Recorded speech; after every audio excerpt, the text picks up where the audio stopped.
नमस्ते बंधुओं, आज मैं आपको गुरु शिष्य परंपरा के बारे में संक्षिप्त रूप से परिचित कराऊंगा। गुरु शिष्य परंपरा प्राचीन काल से ही, वैदिक काल से ही चली आती है।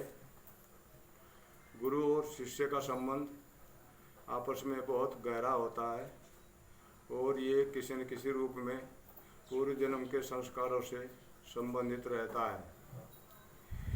गुरु के प्रति शिष्य को ऐसी श्रद्धा रखनी चाहिए जैसी परमात्मा की भक्ति में रखता है, तभी वो गुरु से कुछ प्राप्त कर सकता है।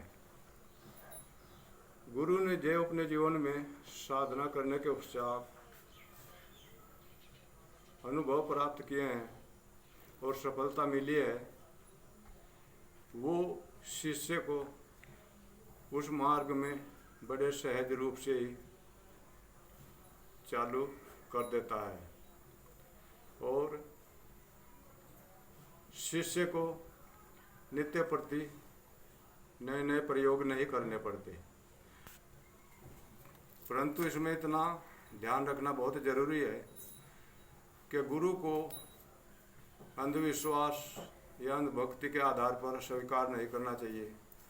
गुरु को पहले जांच परख लेना चाहिए और जिसे आत्मा स्वीकार करे और जिसमें एक विशेष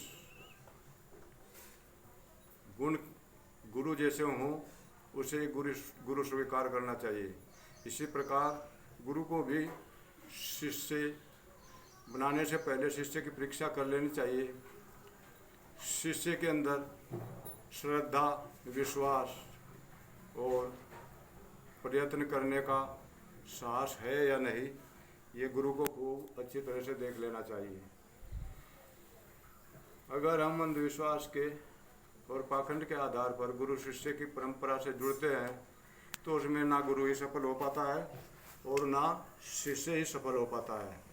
इसलिए दोनों को एक दूसरे की परीक्षा उचित रूप से कर लेनी चाहिए।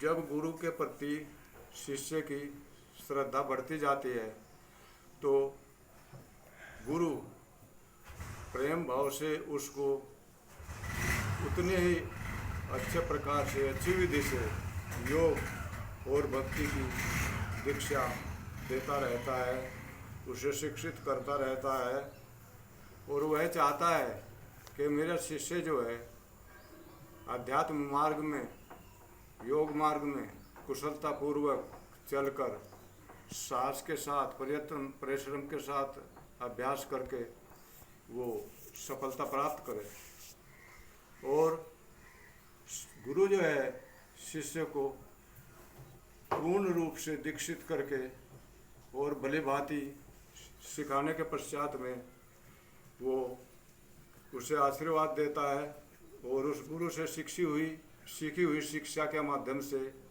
तथा अपने परिश्रम और अभ्यास के माध्यम से, योग विधि से और प्रार्थना उपासना के माध्यम से परमात्मा की भक्ति करते हुए वो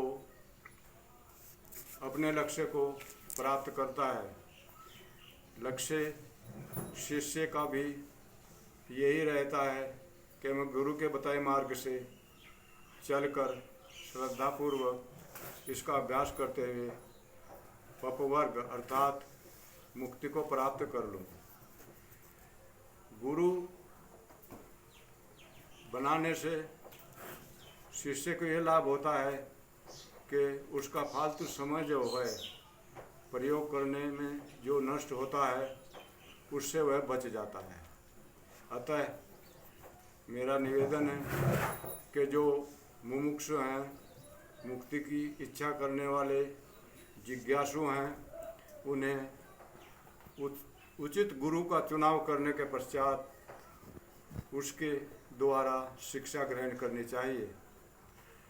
परंतु श्रद्धा और विश्वास ये गुरु के प्रति जरूरी है और स्वयं के प्रति अभ्यास वैराग्य के साथ आगे बढ़ना है। तब शिष्य गुरु से ज्ञान प्राप्त करके अवश्य ही अपने लक्ष्य अपवर्ग को प्राप्त कर लेता है। नमस्ते।